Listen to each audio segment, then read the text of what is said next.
성경 공부하겠습니다. 함께 하실 말씀은 구약 성경 이사야 66장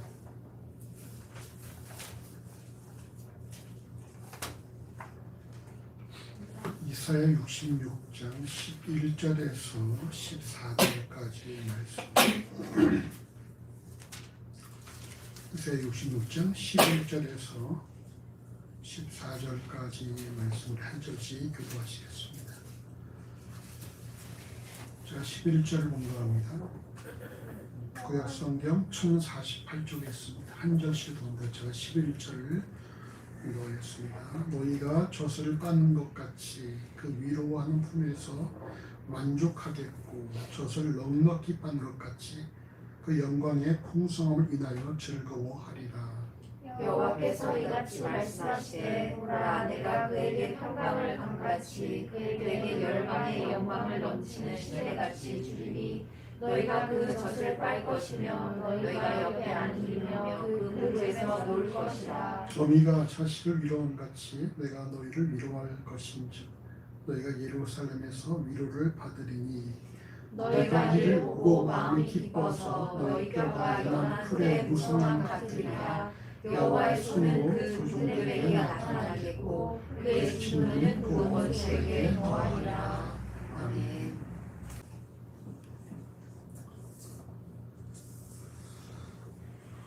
예전에 기도하는 중에 하나님의 은혜가 너무 감사해서 특별히 내가 더 구한다는 것은 이거는 욕심이 아닐까라는 생각을 한 적이 있었어요.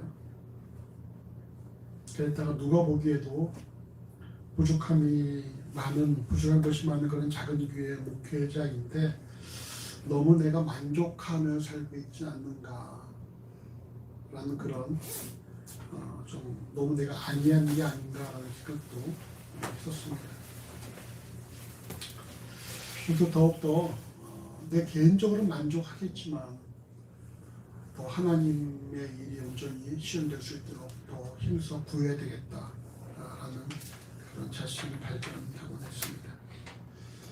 좀 개인적으로는 만족하지만 은혜가 너무 크지만 섬기는 교회가 교회 공동체가 더 성경적인 온전한 교회가 되는 일에 열심을 내야 되겠다라는 것이죠. 왜냐하면 바로 교회가 그리스도의 몸이고 교회가 교회다운 것이 바로 하나님을 증명할 수 있는 하나님의 영광을 드러낼 수 있는 아주 중요한 그런 모습이기 때문입니다. 예수를 주로 고백하는 그리스도인이 믿고 따르는 하나님은 타 종교에 속한 이들이 믿는 신과 참 많은 차이가 있죠.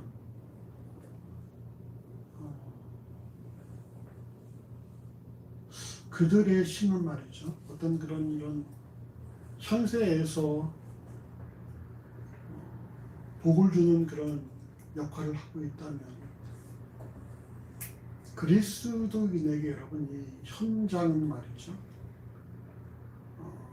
준비되는 그런 과정이라는 것입니다. 우리가 하나님 나라에 들어가기까지 우리의 영적인 부분들을 준비해 나가는 우리의 죄성을 버리고 썩어져가는 구속을 예산을 벗어버리고 새 사람을 입어서 이 그리스도를 닮아가서 우리가 하나님 나라에 합당한 그런 성품을 지니는 그런 훈련장이라는 것이죠. 그렇게 볼 때 벌써 우리와 이런 다른 종교와는 상당히 큰 차이점이 있다라는 것입니다. 하나님께서 교회로 부르신 자들에게 허락하시는 그런 큰 복이 있어요. 근데 이런 복을 우리가 누리고자 하는데 이 복이 말이죠. 교회로부터 주어진 것이기 때문에 교회가 교회다워야지. 교회가 교회다울 때 이런 통로의 역할을 잘 할 수 있다는 것입니다. 하나님께서 그리스도의 몸된 교회를 통해서 몸된 공동체를 통해서 이런 복을 허락해 주시는데 그 중간 역할하는 그 교회라는 그 곳이 말이죠. 성경적인 모습을 갖추고 있어야지만이 그 하나님이 주신 복을 나누는 그 통로 역할을 잘 감당할 수가 있다는 거예요. 교회가 교회답지 못할 때에는 그 복을 제대로 전달해 줄 수가 없겠죠. 오늘 본문은 우리들에게 하나님께서 어떤 분이신지, 하나님께서 우리에게 또 무엇을 허락하시는지, 또 이것을 나눠주는 교회가 어떤 역할을 해야 되는지 우리에게 말씀을 하고 있습니다. 우리 오늘 말씀을 통해서 우리 자신들을 좀 점검을 하고, 내가 이런 복을 받고 있는가, 또 우리 교회가 이런 역할을 제대로 감당하고 있는가, 또 내가 거기에 걸맞는 삶을 살고 있는가를 돌이켜보시고, 우리가 새해에는, 새해 2021년에는 말이죠, 우리가 하나님 기뻐하시는 그런 귀한 삶을 살아가는 우리가 되어지시기를 간절히 소원하는 마음으로 말씀을 나눕시다.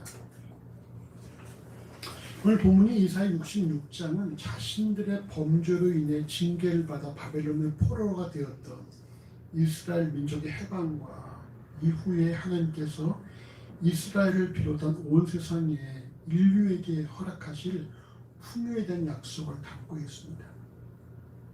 오늘 본문은 이사야 66장 7절에서 시작됩니다. 7절에 보시면은 시온은 구로하기 전에 생산하며 고통을 당하기 전에 남자를 낳았으니 이렇게 말씀하셨어요. 구로라는 것이 말이죠, 괴로워하는, 그러니까 마치 산모가 아이를 낳을 때 고통스러워하는 것입니다. 그러니까 여기서 구로와 고통은 여러분 해산의 고통을 말하는 것이죠. 같은 모습이죠. 몸을 막 그냥 힘들어하고 그리고 고통을 하기 전에 남자를 낳았다라는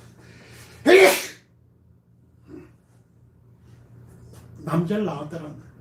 이때 시온은 예루살렘을 의미하기도 하지만 넓은 의미로는 하나님께서 허락하신 거룩한 장소를 뜻하며, 시온이 출산한 남자는 예루살렘에서부터 시작되어지는 그리스도의 몸된 공동체, 그 무엇입니까?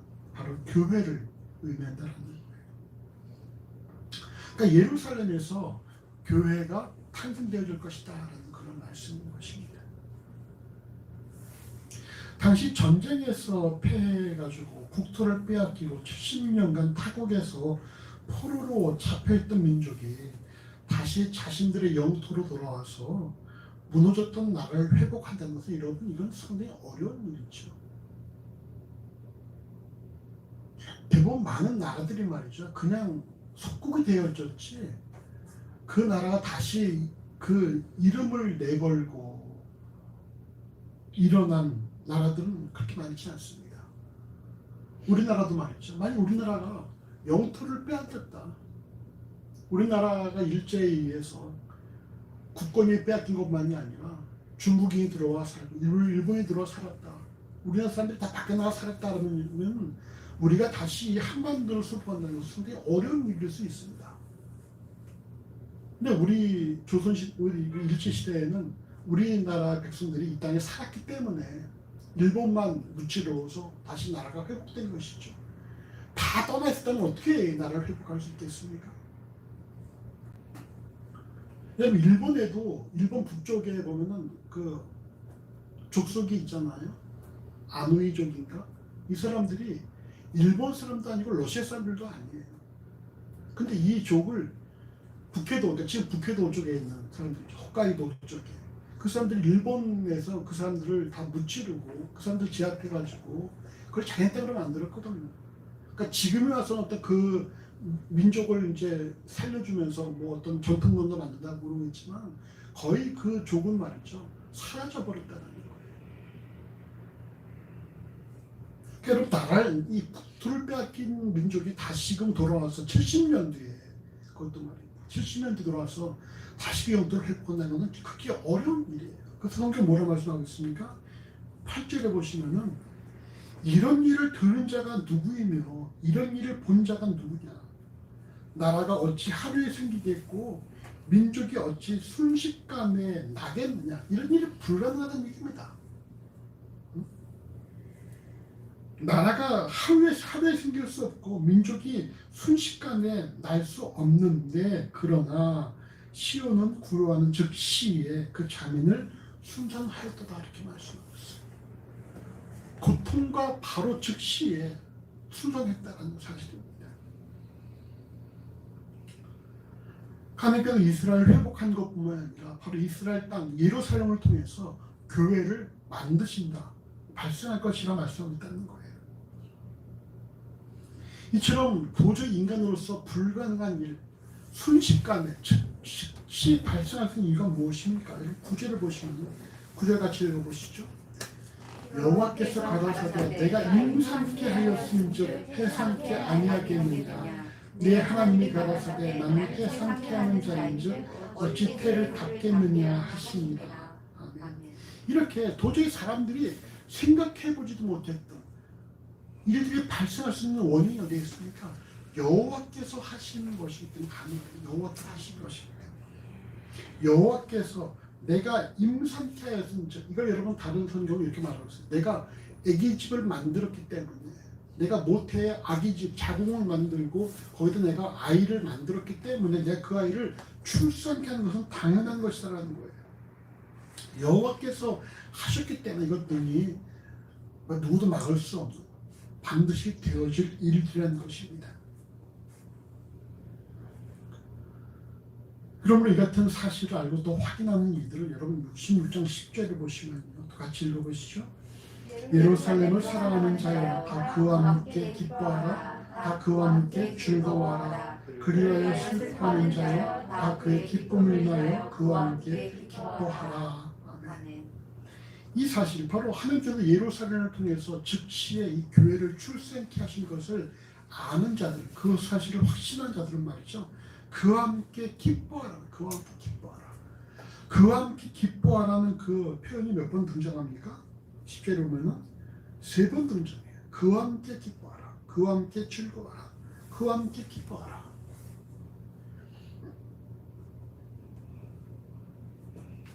또 그라는 인칭 대명사가 5번 등장되고 있습니다.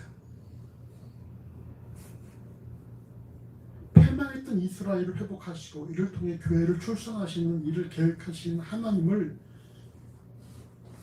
우리가 함께 기뻐하라는 거예요.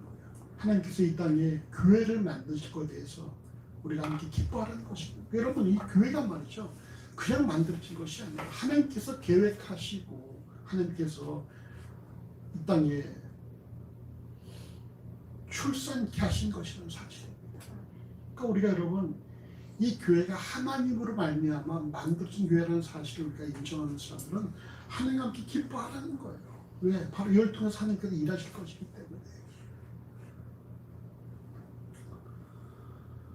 우리가 이 사실을 통해서 명심해야 될 것은 말이죠, 2021년에 우리가 어떤 상황에 있든지 하나님께서 나와 함께 그와 함께 기뻐하는 말씀, 우리가 항상 하나님으로 말미암아 우리가 기뻐하는 삶을 살아가야 한다는 것이죠. 데살로니가전서 5장 16절에는 우리를 향하신 하나님의 뜻이 뭡니까? 이는 그리스도 예수 안에 있는 너희를 향하신 여호와의 뜻입니다. 그 뜻이 뭐예요?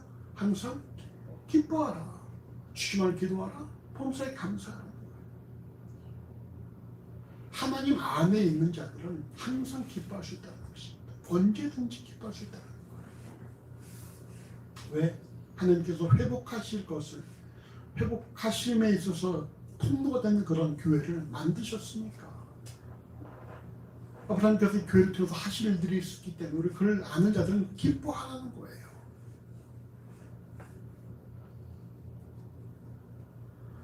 그런데 여러분, 오늘 본문 보십시다. 본문 66장 11절과 12절 같이 읽어보십니다. 너희가 젖을 빻는 것 같이 그 위로하는 품에서 만족하겠고 젖을 넉넉히 빻은 것 같이 그 영광의 풍성함을 인하여 즐거워합니다.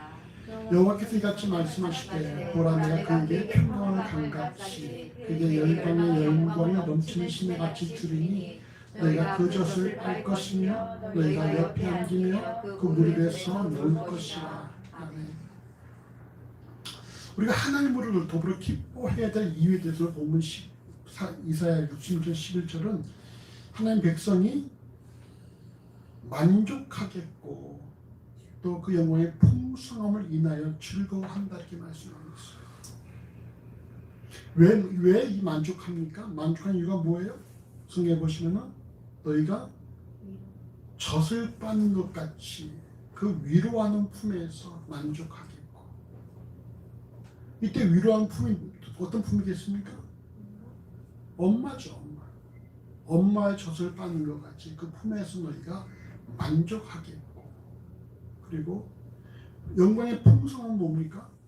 그 품에서 너희가 젖을 넉넉히 빨았다. 그러니까 수유가 충분히 이루어져서 아이가 아주 만족하다는 것입니다. 만족하고 그 품에서 아주 풍성함을 누리고 있다는 거예요. 어머니 품에서 충분한 수유를 공급받은 어린아이가 그 어머니 품에서 고요하게 또 평온한 심령으로 지금 만족하고 있음을 우리에게 보여주고 있습니다.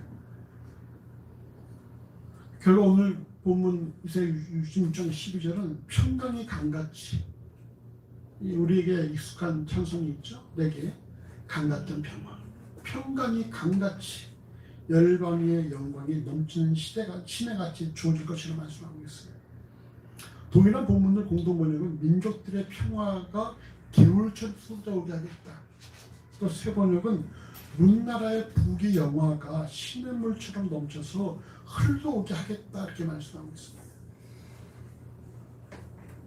우리가 어미 품에서 만족함과 풍성함을 맛보는 것 이외에, 그래서 우리가 평안한 것 이외에 다른 민족의 것들도 우리가 함께 누리게 될 것이라는 거예요. 여러분, 이것은 결코 불로소득이 아닙니다.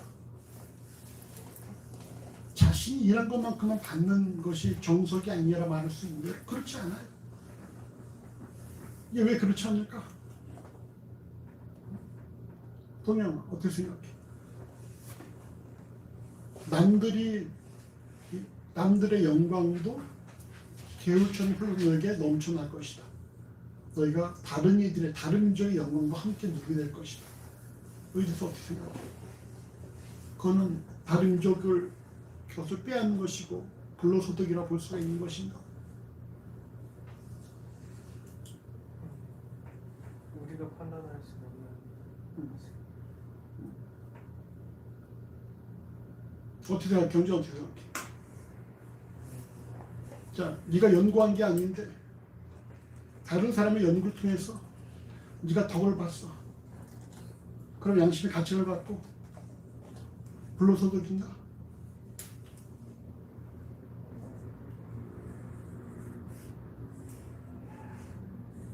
자격지심에 가까운 자율지심에 것 같아요. 그렇게 생각하는.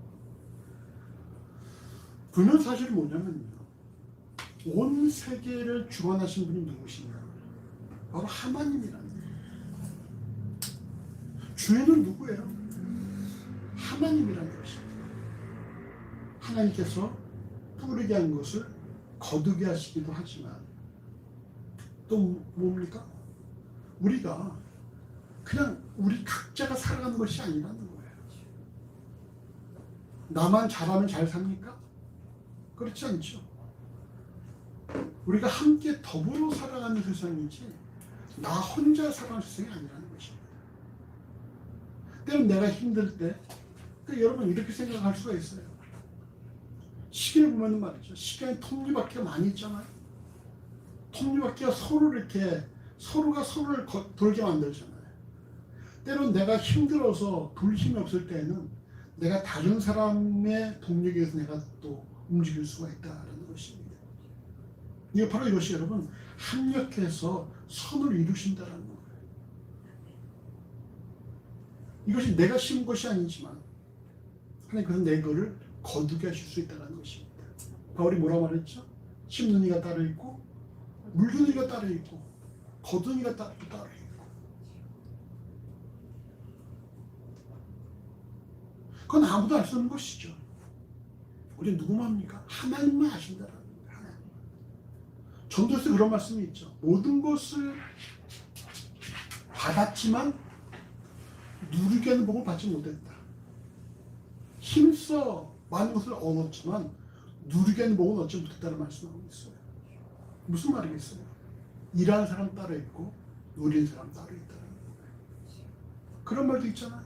어떤 아버지가 값싼 술을 마셔 근데 아들은 비싼 술을 마셔. 그래서 물어봤다는 거야. 아니 왜 당신 아들이 비싼 술을 먹는 당신은 싼 술을 먹습니까? 그러니까 아버지가 뭐라 그랬어? 그 아들은 비싼 술을 마시도록 해주는 아버지가 있지만 난 그런 아버지가 없지 않냐. 난 이걸 마신다라 그랬다는 거예요. 뿌린 사람 따로 있고 거둔 사람 따로 있다는 것이. 이게 어떤 우리가 뭐 약탈하고 빼앗는 것이 아니라 주인 대신 하나님께서 모든 걸 주장하시는 가운데 허락하시는 부분이라는 거예요.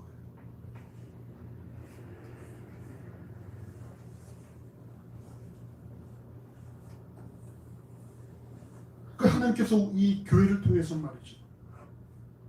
만족함을 제공하시고 풍성함을 제공하시고 평안을 허락하시고 또 때에 필요하면은 다른 사람들의 어떤 그런 부를 또 허락하신다는 사실입니다.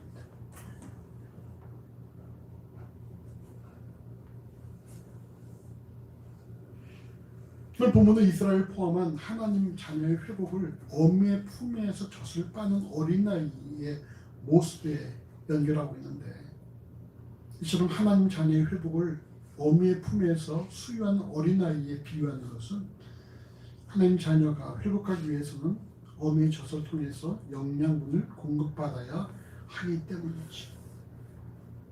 이때 여러분, 어린아이가 먹는 젖이 무엇일까? 이 젖이 무엇을 말하는 것일까? 경원이?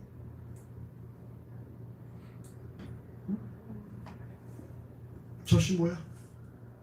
필요한 양분? 그럼 교회도 주신 젖이 뭘까? 말씀. 고린도전서 3장 2절과 히브리 5장 12, 13절, 베드로전서 2장 2절은 바로 이 젖이 하나님의 말씀이라고 그렇게 공통적으로 밝히고 있죠.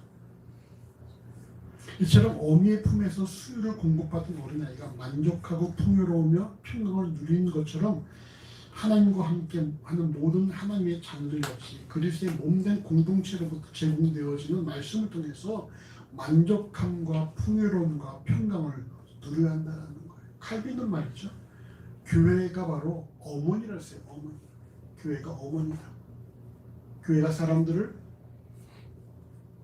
태어나게 하고 사람들을 성장시키고 사람들을 교육하는 바로 어머니 역할을 교회가 한다라고 그렇게 말하고 있었어요. 그렇게 말했습니다. 교회에 대해서. 그리고 오늘날 예수를 주라 고백하며 교회에 지치던 모든 그리스도인은 어린아이가 어미의 품에서 젖을 빠는 모습만으로, 젖을 빠는 것만으로 만족하고 풍요롭고 어떤 평안을 누리는 것처럼 하나님과 그의 말씀만으로 충분히 만족하고 풍요로움과 평강을 누릴 수 있어야 한다는 거예요. 마치 어린아이가 어미 품에서 젖을 충분히 먹으면 만족하고 풍요로운 것처럼 그리스도인들도 바로 이 말씀만으로 충분히 만족하고 풍요로움을 누려야 한다는 사실입니다. 그럼 우리가 하나의 어떤 그런 질문이 발생할 수 있죠. 어떤 질문일까? 민경이 어떤 질문이 나올까?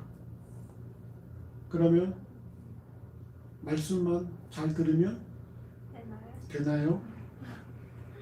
되나요? 에 뭐가 들어있어? 말씀만 잘 들으면 모든 게 괄호 열고 대학도 무사히 프리패스, 취업도 프리패스 다 그냥 다 되나요? 이렇게 말할 수 있잖아.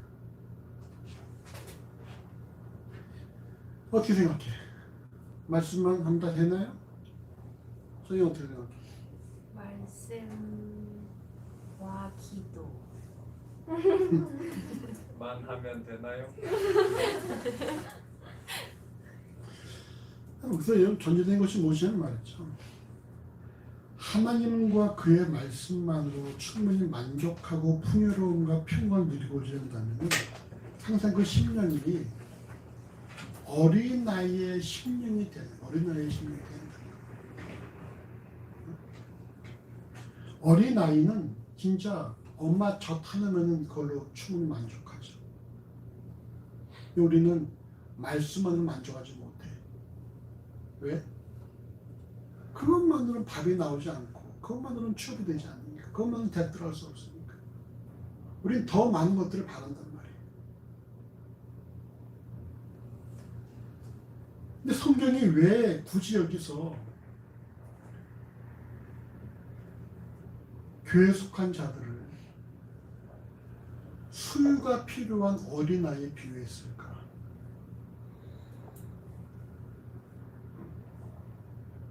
왜 여기서 많은 것을 필요로 하는 어떤 그런 장년이나 아니면 한창 꿈을 키워가는 10대에 비유하지 않고 왜 젖만으로 젖을 빠는 것만으로 충분하게 만족을 누리는 그런 어린아이에다 비유를 했을까? 왜 그랬을까?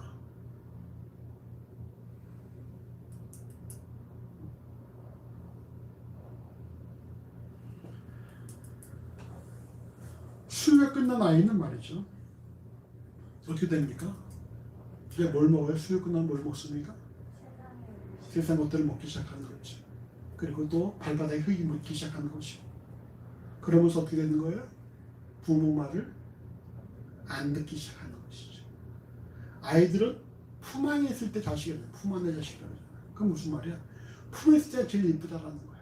품을 벗어나면 이제는 자기 뜻대로 하고 자기 마음대로 하니까 그건 이제는 뭐 말도 안 듣고 그냥 자식만 내 자식이지 다 자기 뜻대로 하는. 그래서 아이들이 발에 흙이 묻으면 그 다음부터는 골치 아프다라는 거예요. 그래서 어른들이 늘 뭐라 그래? 아유 그냥 요렇게만 있으면 참 이쁠 텐데. 근데 그렇게 둘 수는 없는 거죠. 그 아예 성장이 없는 거니까. 그래서 많은 부모들이 뭐라고 말합니까? 이미 그 아이가 나한테 할 효도는 2살에 끝났다. 2살까지 그냥 엄마 아빠 보면서 생긋생긋 웃고 그냥 걸음만 아기장아기장하고 뭐 이런 것으로 이미 충분히 우리는 기뻐했고 그 다음부터는 기대하지 않는다 그런 말들로 하잖아요. 요즘 사람들 말이죠. 성경이 왜 이 수유가 필요한 어린아이에다 우리를 비유했느냐. 뭘 말하는 거겠어요? 그의 세상이 엄마가 전부. 그렇지. 엄마가 전부지. 그것처럼 우리가 하나님이 우리 삶의 전부가 되어야 한다는 거예요. 하나님만으로 만족해야 한다는 거예요.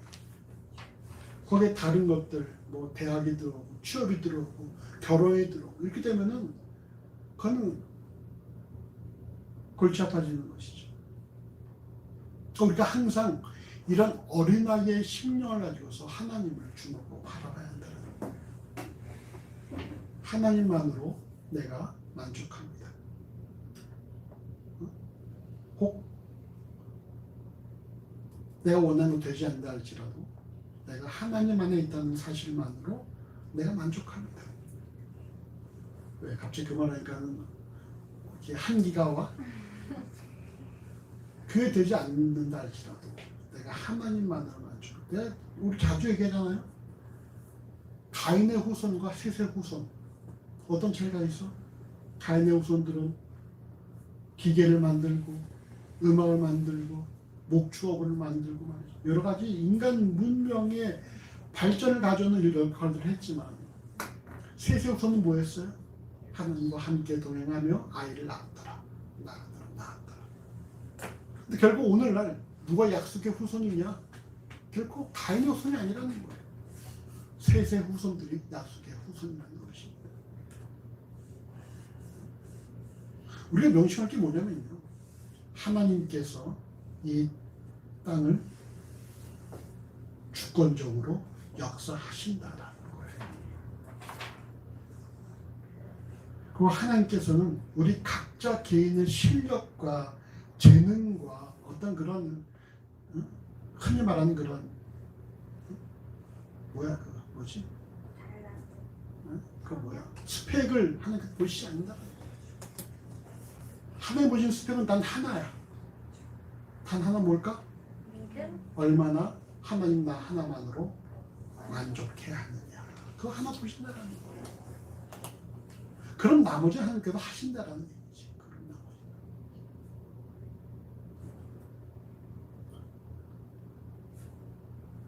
비록 2020년이 힘들고 어려운 시간이었지만 그럼에도 불구하고 하나님과 그의 말씀 안에 거하는 자들은 하나님으로 더불어 만족하며 풍요로움과 평강을 경험했다는 사실을 부인할 수 없습니다. 여러분 올해 말이죠. 다들 너무너무 힘들어요. 다들 너무너무 힘들어요. 너무너무 힘들었어. 벌써 여러분 2021년이니까 너무너무 힘들었어. 그래도 하나님의 일하시는 일을 경험할 수 있는 경험한다라는 거예요.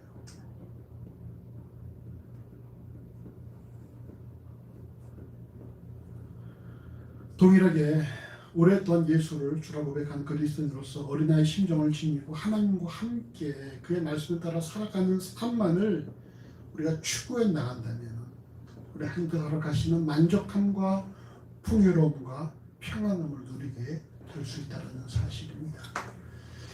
우리가 좀 하나님 한 분만으로 만족하며 살아갈 수 있으면 좋겠어요. 그렇다고 해서 뭐 이것이 염세주의가 되라는 것이 아니라 내 가치가 어디에 있느냐, 내 중심추가 어디에 기울어져 있느냐, 나냐 하나님이냐 그럴 때 우리가 하나님 쪽으로 가야 한다는 거예요. 여러분 몇 번씩 얘기했단 말이에요. 코로나19를 통해서 그동안 한국교회가 지향해 왔던 것들이 큰 어떤 뭐 숫자와 양을 우리가 지향해 왔다면 그것이 여러분 얼마나 잘못된 것인지를 증명하는 게 바로 코로나19라는 거예요.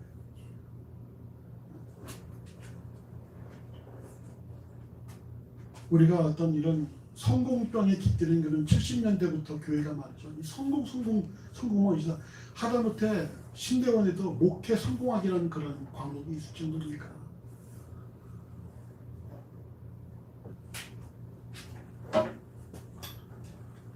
우리가 이제 무엇을 추구하며 살아가야 될 것인가를 우리가 좀 깊이 명심을 해야 됩니다. 그럼 그 다음 보시면은 13절 14절입니다. 어미가 자식을 위로함 같이 내가 너희를 위로할 것인즉 너희 예루살렘에서 위로를 받으리니 내가 이를 보고 마음이 기뻐서 너희 뼈가 너희 안풀에 무성함 같으리라. 여호와의 손은 그 종들에게 나타나겠고 그의 진노는 그 원수에게 도하리라. 아멘. 보면 계속해서 하나님과 그의 백성의 관계를 예루살렘과 그녀가 낳은 아들에 비유하는데 어미가 자식을 위로함 같이 내가 너희를 위로할 것인즉 너희가 예루살렘에서 위로를 받으리니라 말씀합니다. 자신들의 죄악으로 인해 징계를 받아 나를 빼앗기고 70년 만에 약속의 땅으로 돌아온 이스라엘 백성을 어미가 자식을 위로함 같이 여호와께서 위로하시겠다 이런 말씀이에요. 바로 그 위로의 내용이 어미가 아이에게 젖을 먹이듯이 하나님 백성이 하나님의 말씀으로 인해 만족하고 풍요로우며 심령의 평안을 누리게 된다는 것이고, 여러분 오늘 보면 뭐라고 말씀하셨습니까? 이 통해 너희가 너희 마음이 기쁠 것이고 또한 그들의 뼈가 연한 풀의 무성함 같을 것이라 이렇게 말씀하셨어요. 그들의 뼈가 연한 풀의 무성함 같을 것이다. 이 북이 말이죠. 공동 번역은 뼈마디가 새로 돋은 풀잎처럼 싱싱하게 되리라. 또 새 번역은 너희의 뼈들이 무성한 풀처럼 튼튼할 것이다 이렇게 번역하고 있습니다. 이는 말이죠. 하나님 백성의 회복을 의미하는 것으로 신체 건강을 유지하는 골격이 튼튼해질 것이다. 큰 골격이 튼튼해질 것이다. 앞서 하나님의 말씀에 수유로 만족함과 풍성함을 누렸다면 이제는 하나님의 위로를 통해서 우리가 튼튼한 골격을 유지하게 된다는 사실입니다.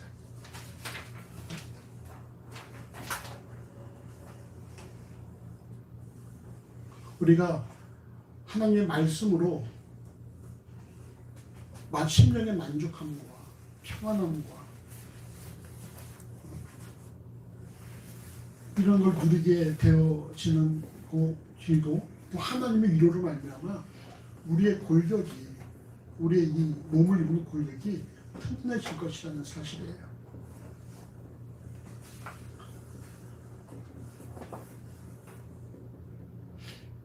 우리가 사람의 위로가 아니라 하나님의 위로로 우리가 더 건강해진다라는 사실을 말이죠. 깊이 좀 생각을 해봐야 됩니다. 결국 사람이란 가변적인 존재이기 때문에 사람의 유혹 또한 가변적 수밖에 없는 반면에 하나님께서는 불변의 존재이시기 때문에 그분의 위로 또한 불변하다라는 사실이죠. 여러분, 사람의 위로는 이게 언제 바뀔 줄 알 수 없습니다. 우리가 하나님의 위로를 통해서 우리가 더 건강해지고 또 우리가 튼튼해지는 것이지, 사람의 위로는 말이죠, 여러분, 어떻게 될지 모르는 것들이에요. 아무튼 사람이란 존재가 철저하게 개인의 이기적인 존재이기 때문에 우리가 그 사람을 의지하거나 사람의 위로를 기다리는 것은 여러분 아주 위험할 수 있는 것입니다. 우리 사람은 어떤 존재입니까? 우리 사람은 어떤 존재? 사랑해야 될 존재지, 믿거나 따르거나 의지하거나 위로를 기다릴 존재는 아니야. 사람은 그냥 사랑할 존재지, 사랑으로 섬겨야 될 존재지, 우리가 그들을 의지하거나 따르거나 뭐 그럴 존재는 아니라는 것입니다. 그럼 반드시 우리가 그 사랑으로 말미암아 힘들어지는 일이 발생할 수 있기 때문에. 그래서 여러분, 부부간에도 말이죠, 부부간에도 하나님 안에서 사랑을 하고 하나님 안에서 섬겨야지, 하나님을 빼고 사람끼리 사랑을 할 때는 문제가 발생할 수 있는 거예요.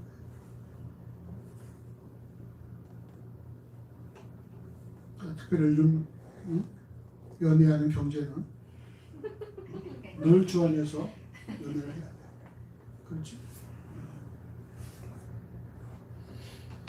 이어 기록된 여호와의 손은 그 종들에게 나타나게 했고 그의 진노는 그의 원수에게 더할 것이라 말씀하고 있습니다. 무슨 말씀입니까? 여호와의 손, 여호와의 그 구원의 손, 강건케 하는 그 손길은 여호와의 종들에게, 여호와의 백성에게, 여호와의 자녀에게 나타날 것이다라는 거예요. 반면에 진노는 오직 원수에게만 더할 것이다라는 말씀인 것입니다. 이는 결국 시온이 출세하는 아들 교회를 통해 제공되는 젖과 하나님의 위로를 통해 더 강건해지는 골격을 갖춘 하나님의 자녀들에게는 더 이상 여호와의 진노가 없다라는 거예요. 민경이 알겠어?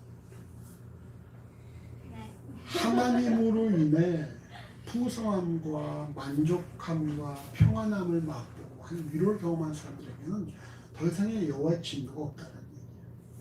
무슨 말이야? 하나님 안에 하나님을 만족해하는 사람들에게는 큰 어려움이 없다는 얘기예요. 여호와의 율법을 사랑하는 자에게는 장애물이 없다고 말씀하고 있거든.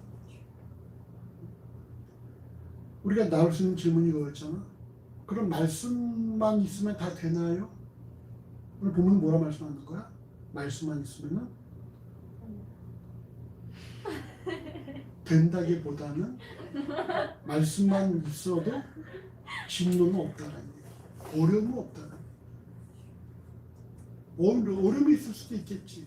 하지만 그걸 이겨내고 극복하고 여호와의 진노가 없다는 얘기예요.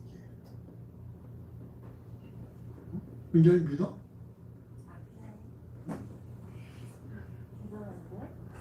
지금 민경이 얘기했던 말이지. 대학이 차지하는 비율이 크지?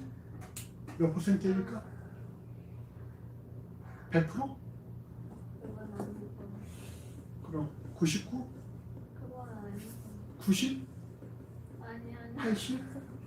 80? 80? 네. 그럴 수 있어. 그럴 수 있는데 언제가 뭐 얘기했었잖아.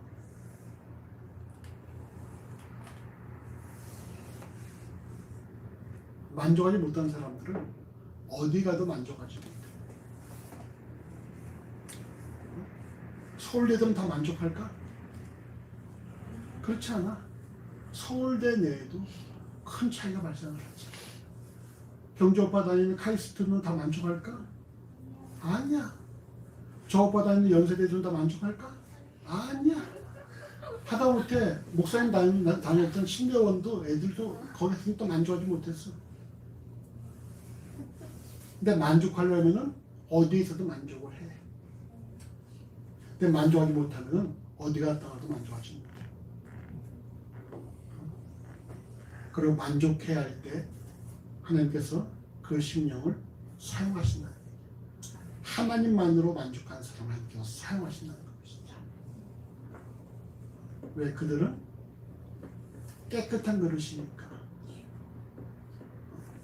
그러니까 민경이가 그렇다고 우리 공부를 하지 말라는 게 아니야. 공부를 열심히 해. 근데 공부 때문에 스트레스 받지 말라는 얘기야. 점수가 안 나와도 괜찮아. 네. 원하는 대학에 못 가도 괜찮아. 그럼요. 그래. 그래서 좀 80%가 아니라 좀 낮춰. 50% 정도만. 네. 그리고 사실 너 들어갈 때는 대학 들어가는 게 어렵지 않을 거야. 네. 그렇지. 그럼요. 요즘에 대학 정원보다 학생들이 더 적지 않나? 재수생 때. 재수생 때문에. 그렇진 않아요. 아직은 그래도 더 많은가 수험생이? 네. 우리 때는 100만 명이 넘었었어. 네네. 근데 아무튼 그렇게까지 이렇게 그렇지 않다는 얘기야. 그러니까 좀 이게 좀 마음을 좀 편하게 하고 공부하면 좋겠어. 그래서 열심히 하고 결과에 대해서 그냥 받아들이고, 네. 그리고 하나님을 만족하고 하나님께서 어떻게 쓰실지는 아무도 알 수 없는 것이. 하나님께서 지금도 그런 사람 찾고 계시는 거야. 하나님만으로 만족하는 사람들을 계속해서 찾고 계셔. 교회에서 내내. 더 이상 우리에게 진노가 없다는 거예요. 왜 진노가 없습니까? 마태복음 1장 21절에 아들을 낳으니 그 이름을 예수로 하라. 이는 그가 자기 백성을 죄에서 구원하게 하심이라 말씀하고 있고, 그리고 요한복음 3장 17절은 하나님이 그 아들을 세상에 보내신 것은 세상을 심판하려 하심이 아니요 저를 말미암아 세상에 구원을 받게 하려 하심이라 말씀처럼 더 이상 하나님 백성에는 말이죠. 심판이 없고 구원만 있다는 거예요. 그러니까 우리는 지금 뭡니까? 구원의 길을 가고 있는 거야. 우리는 지금 하나님 나라에 합당한 백성이 되기 위한 그런 과정을 밟고 있는 거라는 거예요. 우리에게 있어 있다면 뭐예요? 하나님 나라에 합당한 백성이 되기 위한 어떤 코스, 훈련장이라는 사실입니다. 그리고 오직 여호와의 진노는 하나님과 그의 말씀을 거부하고 예수를 주라 고백하지 않는 자들에게만 주어질 것이다 라는 사실입니다. 2020년을 힘들게 보낸 지구상의 모든 인류는 백신이 개발되고 모든 이들에게 접종이 가능하게 되는 2021년을 소망 중에 주목하고 있습니다. 그러나 오늘을 살아가는 현대인에게 만족함과 풍성을 제공하고 또한 그들의 삶을 튼튼하게 하는 것은 오직 하나님의 말씀과 하나님의 위로밖에 없다는 사실을 분명히 명심을 해야 돼요. 이 사실을 우리가 망각하고 또다시 인간 스스로가 피조계의 주인 행세를 하려고 덤벼들 때에 우리가 또 알 수 없는 어떤 바이러스가 등장할지는 아무도 우리가 알 수 없는 거예요. 어떤 미래학자는 말이죠. 하나님께서 사용하셨던 그런 그 재앙의 그 어떤 도구로 바이러스를 얘기하기도 하더라고. 앞으로 수없이 많은 바이러스가 등장할 것이라는 거예요. 막 빙산이 막 녹아내리고 그 안에 온갖 바이러스가 등장하면서 우리가 알 수 없는 수많은 바이러스가 등장할 것이라는 거예요. 벌써 여러분 남쪽에는 이 적도에 살던 생물이 올라와 있다 그러잖아. 우리나라 벌써 근해에 적도에서나 발견될 수 있는 것들이 올라와 있다는 거예요. 갈수록 지구가 더워지고 있다는 얘기지. 더워지고 있다.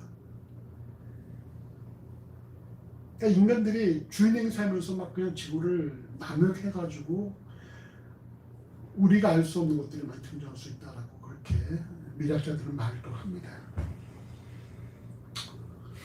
오늘 보면은 하나님께서 하나님 백성의 굶주린 배를 채우심으로 그들을 충분히 만족하고 풍요로움을 평안케 하시고 그들을 위로하심으로 그들의 뼈를 튼튼하게 하신다고 말씀하고 있습니다. 결국 하나님만이 하나님 백성의 삶을 온전히 하시고 또 풍성하게 하신다는 사실을 우리가 명심해야 돼요. 그러나 여러분 여기서 우리가 전제가 무엇입니까? 하나님 백성들의 정체성이 오직 어미의 젖만으로 충분히 만족해 하는 어린아이들처럼 우리도 하나님만으로 만족해 하는 삶을 살아가야 한다는 것입니다. 그럼 나머지 하나님께 맡기는 거예요. 그래서 우리에게는 진노가 없으니까 하나님 계획이 있으니까 하나님께서 우리를 어떻게 사용하실지를 우리가 기대하면서 우리 하나님께 맡기는 삶을 살아야 되는 것입니다. 그리고 이런 모든 교육과 이런 모든 과정들이 말이죠. 바로 교회를 통해서 만들어진다는 것입니다. 그리고 볼 때 교회가 참 중요한 역할을 하고 있죠. 교회가 어느 방향으로 가느냐에 따라서 그 사람들이 속한 자들이 하나님의 위로와 평강과 만족함을 맛볼 수 있는 반면에 끊임없이 시달리고 혹사될 수도 있는 그런 모습들도 있다는 거예요. 얼마 전에 뭐 어디 저희 안산에 이상한 교회가 교회가 아닌 이단이 등장을 했던데 교인들한테 그냥 무조건 헌금을 가져해서 뭐 적금을 대출받아서 헌금을 하게 만들고 막 이래가지고 말이죠. 젊은 애들한테. 그리고 목회자는 목회자도 아니지 뭐 이단이니까 거긴 그 사람 무슨 뭐 부동산에 뭐 배 좋은 차에 막 타고 다닌다고 그러면서 한번 나왔는데 바로 그 이단이라는 거예요. 여러분 요즘 교회 역할이 무엇이냐? 교회 역할이 무엇입니까? 하나님께서 제공하시는 그런 풍성함과 만족함과 평안을 누리게 하는 게 교회 역할이라는 거예요. 근데 이런 역할을 추구하는 교회가 얼마나 될 것이냐는 것이죠.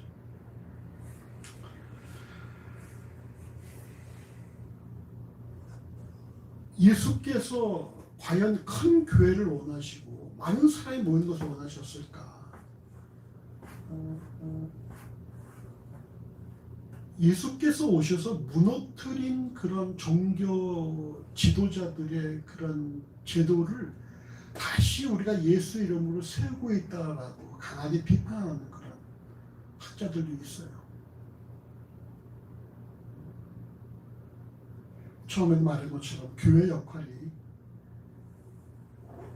교회만을 부유하게 하는 것이 아니라 사랑과 은혜를 전하는 역할이 바로 교회 역할인데 너무나 그동안 한국교회가 추구하는 어떤 그런 모델이 대교회만을 추구해왔다라는 것 우리가 부인할 수 없죠.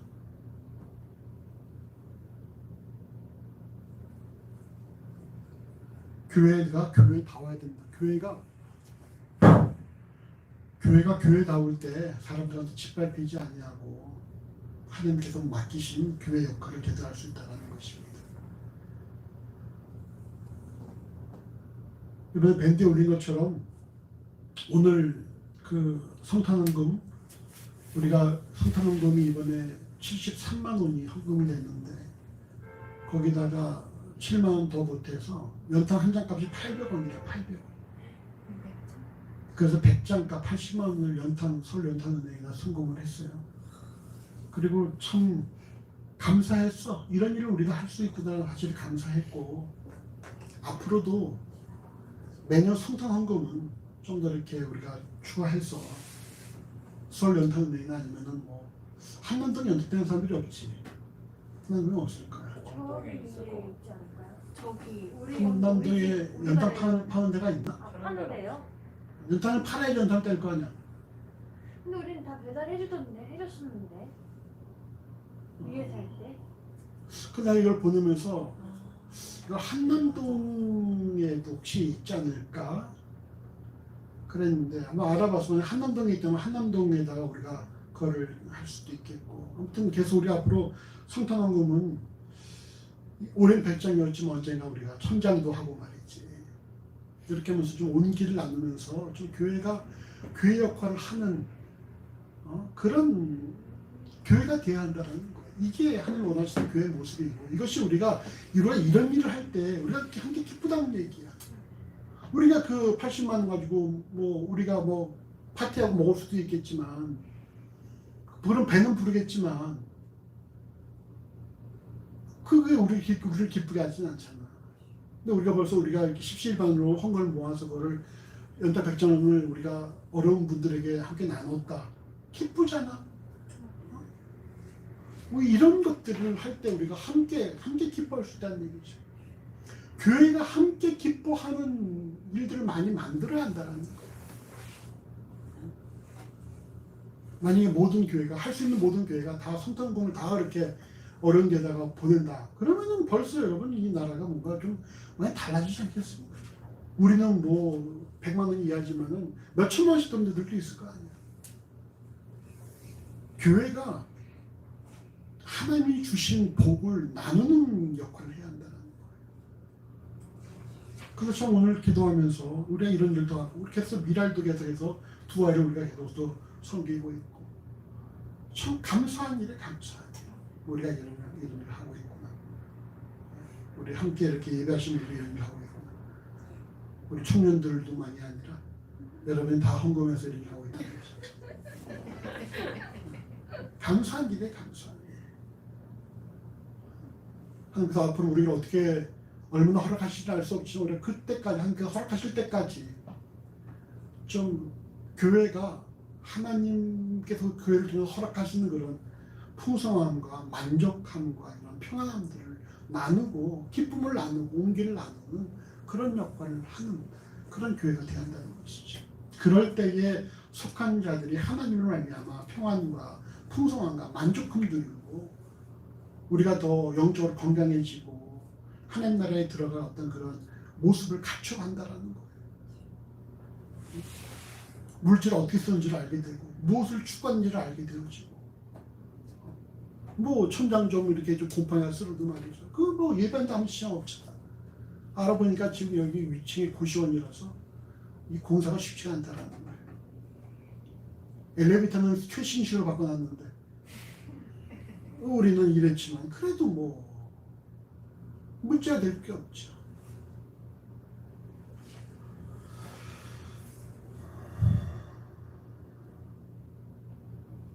오늘 말씀을 적용을 하면 정리하면 하나님께서 하나님 백성을 만족하고 풍요로운 평안케 하셨다는 것입니다. 하나님께서 하나님 백성들을 만족해 하고 풍요롭게 하시고 평안케 하십니다. 이게 하나님께서 원하시는 일이에요. 근데 이것을 우리가 하기 위해서는 우리의 갖춰야 될 태도가 있죠? 그게 뭐라고 했었어요? 바로 우리가 어린아이가 어미 젖을 먹는 것만으로 만족하는 것처럼 오직 하나님 한 분만으로 만족해하며 감사해야 된다는 것이고요. 이렇게 할 때 우리가 이것을 누릴 수가 있다는 것이고 바로 이런 역할이 이 땅의 교회에게 주어진 사명이라는 것입니다. 속한 자들로 하여금 하나님의 허락하시는 풍성함과 또한 평안함과 만족함을 누리게 하는 것. 그들로 하여금 하나님의 말씀만으로 우리가 살아갈 어떤 그런 정체성을 회복해주고 하나님 말씀만으로 살 수 있다는 사실을 알려주고 오직 하나님의 말씀만이 우리의 삶의 무기이며 우리의 경쟁력이라는 사실을 알려주고 지난주에 나눈 것처럼 이것이 우리의 브랜드라는 것을 알려주는 것 이런 것들이 교회가 감당의 역할을 하는 거예요. 내년이 이제 올해가 됐죠. 올해 우리 각자가 아무튼 이 회복교회가 또 하나님 보시기 아름다운 모습이 되고 또 모두가 다 하나님 허락하시는 그런 풍성함과 또한 만족함과 평안함을 맛보며 살아가는 그런 삶이 되어지시기를 간절히 주의 이름으로 축원합니다. 기도하십시다. 하나님 감사합니다. 하나님께서 우리에게 제공하시는 하나님의 복이 만족함과 또 풍요로움과 또 평안이라는 사실을 우리 깊이 명심하도록 인도해 주시고 우리 이런 것들을 받아 누리기 위해서 우리가 마치 어린아이가 어미 젖을 먹은 것만으로 만족하는 것처럼 우리가 하나님 한 분만으로 만족해야 하는 삶을 살아가야 한다는 사실을 우리 다시 한번 깊이 우리 마음속에 새기게 하여 주시옵소서. 우리가 이것저것 따지고 이것저것 개선하고 이것저것 생각하지 않도록 만들어 주시고 우리가 하나님 한 분만으로 기뻐하며 감사하며 만족할 수 있도록 아버지 인도하여 주시고 이외 모든 것들은 다 여호와께서 맡아 다스리신다는 사실을 우리가 분명히 경험하며 고백할 수 있도록 인도하여 주시옵소서. 또 이런 삶을 위해서 참 우리 이 모든 교회가 교회다운 모습을 지닐 수 있도록 인도하시기를 간절히 원합니다. 교회가 무엇을 추구하는 것인지 그리스도인 갖춰야 될 경쟁력이 무엇인지 그리스도인이 무엇을 소망하며 살아야 되는 것인지 그리스도인이 무엇을 지향해야 되는 것인지 우리의 브랜드가 무엇인지 아버지 이런 모든 것들을 교회가 언제 하나님 마음을 알고 그 마음을 전하여서 우리 함께 이 하나님 귀한 축복의 대열에 동참하는 데에 귀한 섬김을 감당할 수 있도록 인도하시기를 하나님 간절히 소원합니다. 2021년에 우리도 한 해를 마감할 때 우리도 하나님 허락하시는 그런 만족함과 풍성함과 평안함을 마음껏 누리는 그런 삶이 되어지기를 하나님 간절히 소원합니다. 모든 삶을 주의 손에 의탁합니다. 감사합니다. 예수 이름으로 간절히 기도합니다. 아멘.